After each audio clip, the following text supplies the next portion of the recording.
তোমাকে বিশ্বাস করে তোমার ভাবিকে এই বাসায় রেখে গিয়েছিলাম। ইচ্ছা করলে পারতাম কোনো ভালো জায়গা দেখে, কোনো ভালো ফ্ল্যাট দেখে তোমার ভাবিকে সেখানে রাখতে, তা কিন্তু রাখিনি। আমি ভাবছি যে আমার ভাই, আমার ছোট্ট ভাই কোথায় খাবে, কি খাবে, কেউ কে রান্না করে খাওয়াবে, আর তুমি তার এই প্রতিদান দিলে।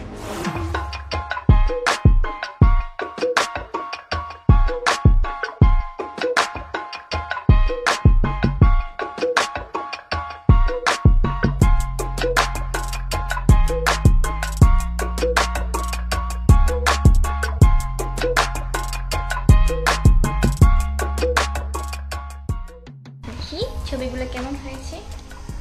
ওয়াও, অনেক সুন্দর হয়েছে। যাই হোক, পাঠিয়ে এটা আমি কি করলাম? হ্যাঁ হ্যাঁ, ছবিগুলো আমার কাছে চলে গেল, ডিলিট হয় না কেন? দেখে ফেললে আমার কি হবে?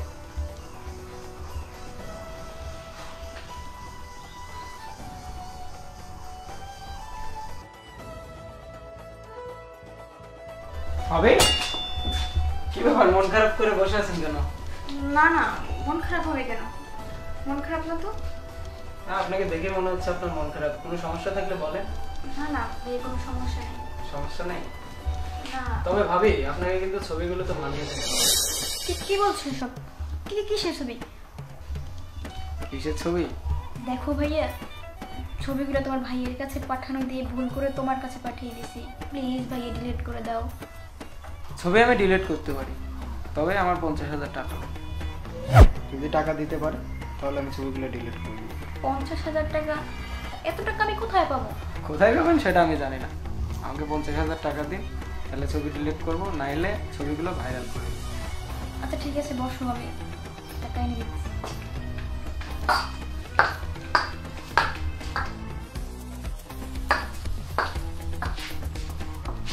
এই নাও টাকা, আর সব ছবি ডিলিট দিয়ে দেবে। ছবি ভাবি, টাকা তো পাই গেছি, কিন্তু যেটা আমার দরকার সেটা তো পাইনি। কেন? মানে এখনো বোঝেন নাই?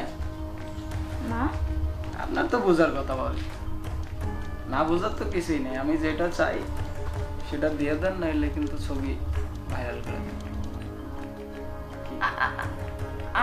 কি বলতে চাও তুমি? আমি যেটা চাই মানে কি? দূরে যাও, আমার কাছে আসবে না। তোমার ভাই আমার সাথে কি করতেছে? ভাইয়া, তুমি কখন আসবে? তুই চুপ কর। তুমি বলো। তোমাকে কি বলবো? তোমার ভাই তোমাকে ছবি দেওয়ার জন্য কিছু পিকচার তুলেছিলাম, ভুলে তোমার ভাইয়ের কাছে চেঞ্জ হয়ে গেছে। ও ওই ছবি দিয়ে আমাকে ব্ল্যাকমেল করতেছে। ও আমার কাছে 50,000 টাকাও নিয়েছে, বলছে ছবি ডিলিট দিয়ে দেবে। ছবি ডিলিট দিয়ে দেয় না, এখন এই জঘন্য নোংরা কাজ করতেছে আমার সাথে। ভাইয়া, ভাইয়া তুমি ভাবের কথা বিশ্বাস করো না, ভাবি সব মিথ্যা কথা বলছে। তাহলে কি তোমার কথা বিশ্বাস করবো সালমান? তুমি কেমন সেটা আমার জানা হয়ে গেছে। আরে ভাই, তোমারে কি দেইনি আমি? বাবা মা মারা যাওয়ার পরে আমি তোমারে সব কিছু দিছি। ভাইরে, বাবা মায়ের অভাব কি আমি তোরে কোনোদিন বুঝতে দিছি? না, দেই নেই। ওই যখন বিদেশের মাটিতে ছিলাম, যখন তুমি ফোন করছো ভাইয়া আমার এটা লাগবে সেটা লাগবে, আমি নিজের পরোয়া করিনি। আমি রাত দিন এক করে তোমার জন্য সব কিছু করেছি। তুমি আমায় বললে ভাইয়া আমার বাইক লাগবে, আমি তোমার বাইক নিয়ে দিলাম। তুমি বললে ভাইয়া আমার ফোন নেই, আমার বন্ধুরা সবাই দামি ফোন ইউজ করে, আমি তোমাকে 1.5 লক্ষ টাকা দিয়ে ফোন কিনে দিয়েছি। আর তোমার বন্ধু আছে না অজয়, ও আমাকে সব কথাই বলছে। তোমার চলন ফেরন সবকিছু আমি জানতাম। আর এই জন্যই আজকে আমি তোমাদের কাউকে না বলে আজকে আমার বাসায় আসা। তোমাকে বিশ্বাস করে তোমার ভাবিকে এই বাসায় রেখে গিয়েছিলাম। ইচ্ছা করলে পারতাম কোনো ভালো জায়গা দেখে, কোনো ভালো ফ্ল্যাট দেখে তোমার ভাবিকে সেখানে রাখতে, তা কিন্তু রাখিনি।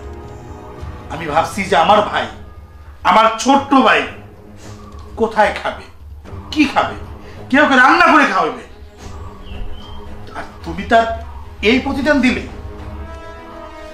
ছি, আজকে আমার ঘৃণা হয়। তুমি আমার ভাই, আর দোষটা আসলে আমার। তোমাদের দেওয়া অনেক বেশি হয়ে গেছে, আর কখনো বুঝতে পারিনি যে আমার ভাই এই টাকা পয়সা দিয়ে উল্টাপাল্টা কোনো কিছু করবে এবং খারাপ পথে যাবে। ব্ল্যাকমেলার, রানার ভাই সালমান ব্ল্যাকমেলার। বাহ, অনেক সুন্দর নাম কামিয়েছ। শোনো, এই মুহূর্তে আমার বাড়ি থেকে বের হয়ে যাবে, আর আমার পকেট থেকে তোমাকে আর কোনোদিন একটি টাকাও দেওয়া হবে না। তাই বলে আমি এটা বলছি না আমি তোমাকে ভাই হিসেবে স্বীকৃতি দিব না। বাইরে যাও, ইনকাম করো এবং বুঝতে শিখো টাকা ইনকাম করা কতটা কঠিন। যাও। ভাই ভাইয়া আমাকে প্লিজ মাফ করে দাও। ভাবি আপনি প্লিজ বলেন না ভাইয়াকে আমাকে যেন এবারের মতো মাফ করে দেন। মাপ? কিসের মাপ? তোর কোনো মাপ নাই। তুই একটু আগে কি করছিস আমার সাথে মনে নাই তো? সালমান, বেরিয়ে যা আমার বাসা থেকে। যাও ভাইয়া যাও যাও বলছি।